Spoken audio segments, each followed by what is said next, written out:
Hey, it's Coach Anderson from Mississippi Public Broadcasting Online U.S. History from 1877 to present. Today, we're going to pick up with the assessment side or the test item side that accompanied, lesson number 7 in the U.S. History Review, which was on the 20s, the Depression, and the New Deal. So what we're going to try to do is go through and look at some of the retired items that have been placed that were on the map assessment, and what we're going to try to do is give you some insights about the things that you should be knowledgeable about when it comes to approaching the test. Some of the strategies to eliminate different questions, and also to impress upon you the importance of having a great working fact list.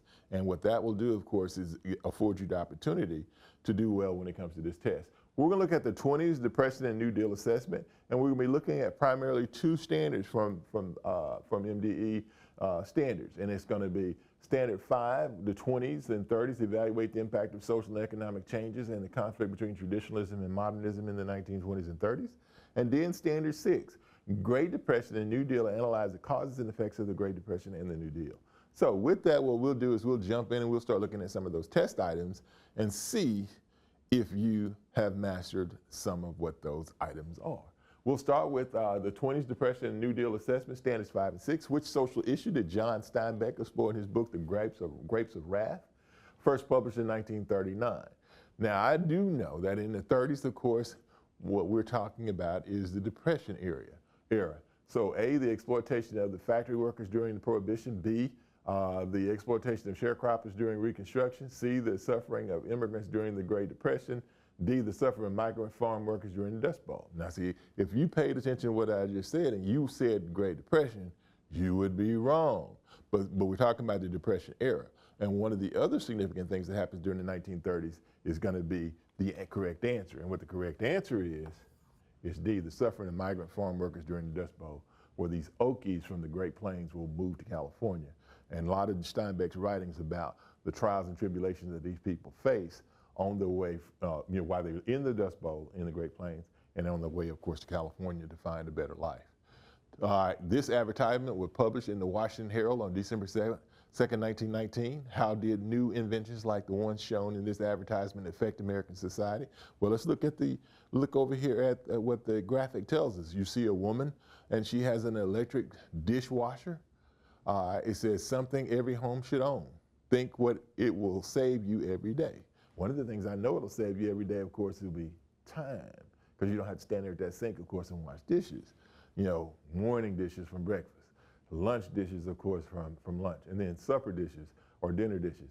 So if you're a woman, you're going to love it, because this is what they call a labor-saving device. So how did the new inventions like this one shown in the advertisement affect American society? A, the use of electric appliances decreased the standard of living of most families. The manufacture of electric appliances created new employment opportunities for women. The availability of electric appliances provided families with more time to pursue other interests. D, overproduction of electric appliances like these caused a spike in the demand for goods. Well, one of the things that inventions like this did is it made things easier. And if you didn't have to wash clothing by hand, and you could put it in a washing machine. If you had dishes and you didn't have to wash them by hand, you could put them in a dishwasher. Well, what was the one thing that those things would do is that they would improve the amount of time that you have. So what it would do is give you more time. Labor-saving, time-saving devices.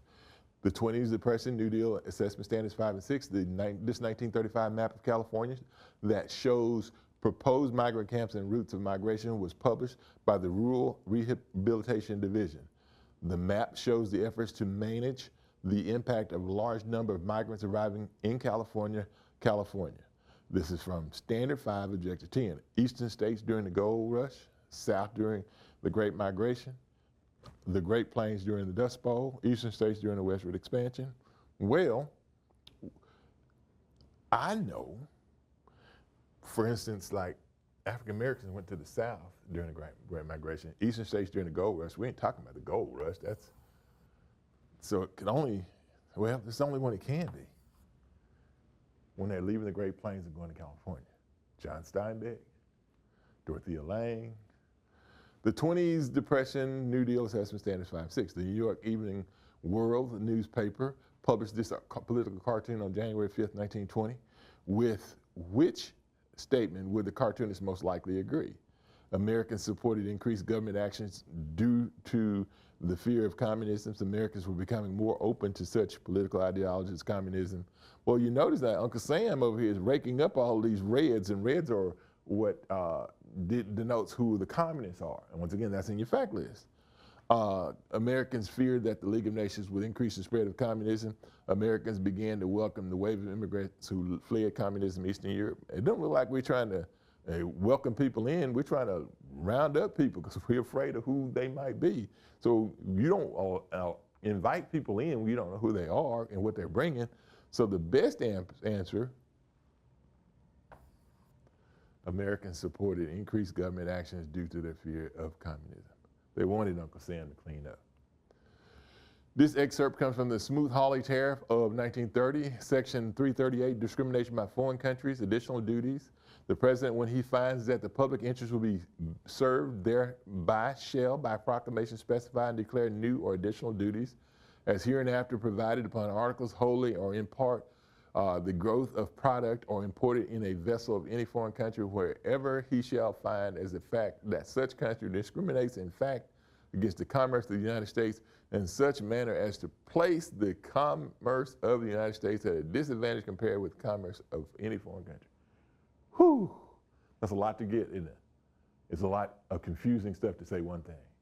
The President of the United States of America, if he deems it so, he can levy tariffs against another country. We should know about tariffs. That's one of the things, one of the hot button issues, of course, in our state today. So when you look at it, all it's saying is that the President of the United States of America can pass, or the government of the United States of America can pass a tariff and place a tariff on countries that we feel that there's a need for us to do so. What impact did this tariff, and once again, Hawley Smoot is in your fact list. What impact did this additional duty have on the global economy of the 1930s? Well, the 30s was a depression, so it couldn't have been a good impact. The global economy was strengthened, nope. Because we told you, already know, that the 30s, of course, is the Great Depression. It can't be good. So strengthening the economy wouldn't be what happened. Because the amount of American exports increased, higher duties on imports of foreign goods led to the failure of the global economy, maybe. The global economy was weakened, maybe, because we're saying weakened. Instead of protecting American manufacturing, higher import duties led to the significant decline of all trade and weakened the global economy. So when you look at it, because the amount of American exports increased, higher duties on imports of foreign goods led to the failure of the global economy. Well, the global economy did fail, but so did it here. Best answer, instead of protecting American manufacturing interests, which is what Hawley Smoot did, higher import duties led to significant decline of all trade and weakened the global economy. The best answer, D. And once again, you don't need all of this to be able to answer that question. What you need is to know what Hawley Smoot tariff did. And that's directly on your fact list. The list describes some of the effects of a technology that was introduced in the 1900s. Radio is what technology we're talking about here. So 1920, radio station KDKA in Pittsburgh aired the world's first commercial broadcast. Radio sales rose from 10 million in 1920 to 852 million in 1929. That would tell you that most American households had a radio.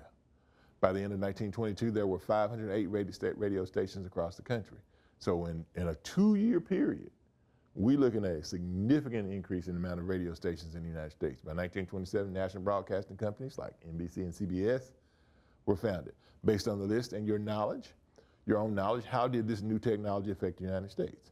Businesses lost money as a result of increased advertising expenses? Really? Regions of the country became more united through the development of mass culture. Political machines lost power as a result of investigative reports presented to the public. People became more conservative due to religious programming presented to the public. I don't say anything about what the programming was. I'm talking about what the impact of it was. Well, the best impact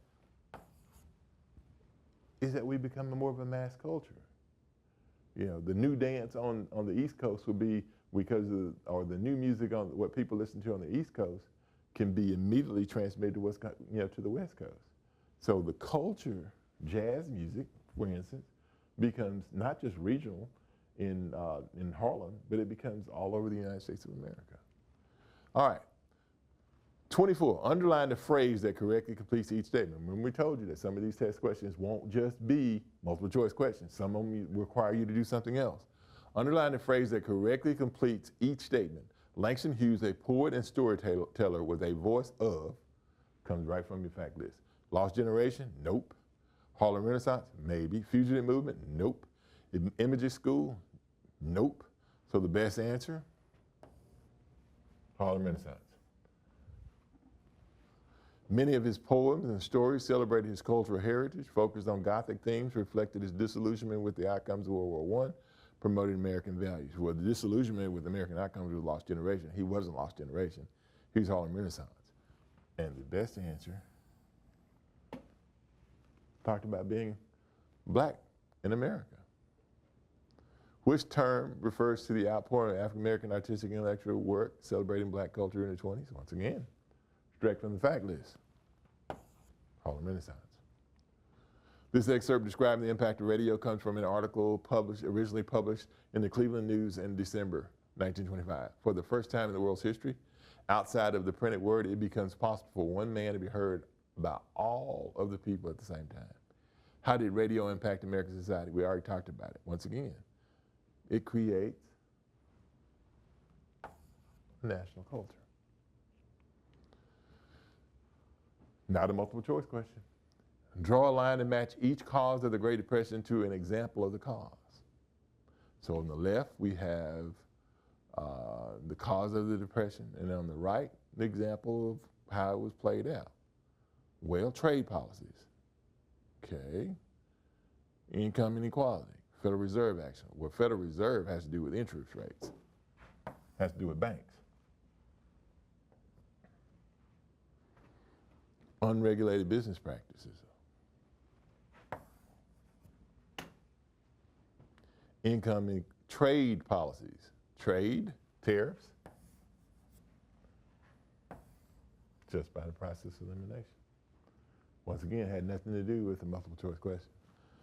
But most of this stuff you can infer from your fact list. What was the reason for the establishment of the Securities Exchange Commission? Securities, SEC, has to do with stock transactions.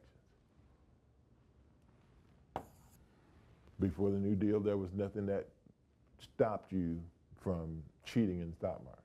If you had inside information and you wanted to make some money, you can invest in, get some information about what was going to be going up, the price of it was going to be going up for the stock, and you just go and buy it, and there was no penalty for it. After 1935 and the passage of the SEC, the Securities Exchange Act, we're going to find that that changes.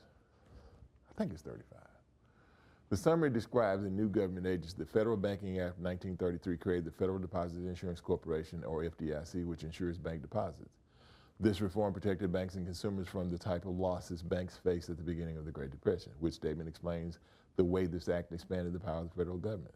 Well, what the government said is that now that if you put your money in the bank, it would be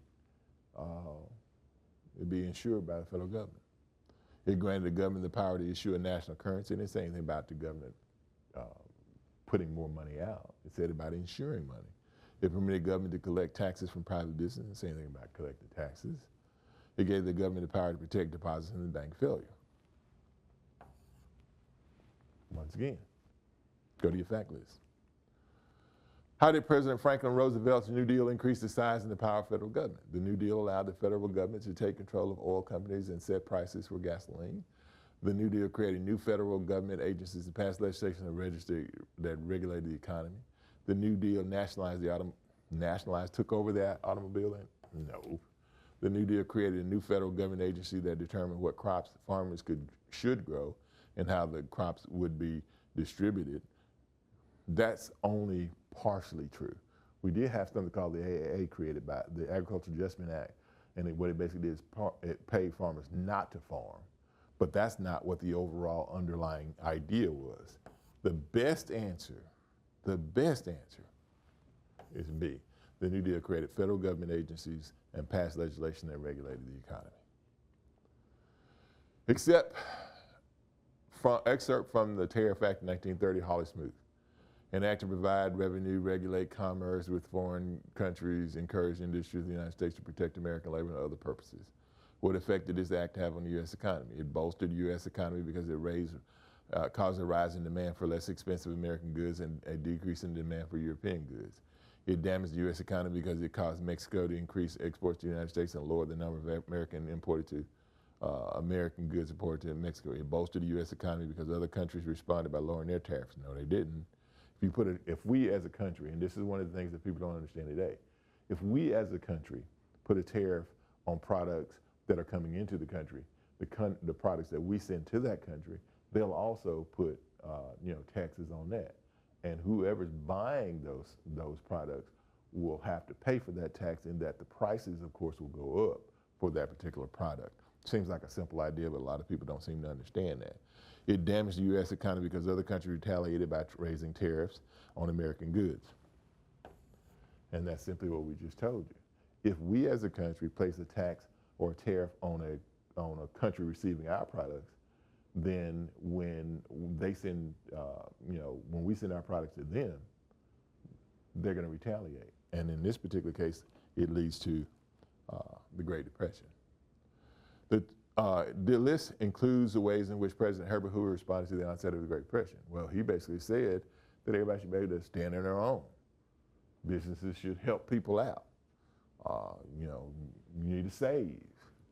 How did his response to the affect the American economy? The economy improved as prices stabilized? Nope. The reason why Hoover was defeated in the election in 1932 is because people didn't believe what he believed. It wasn't helping.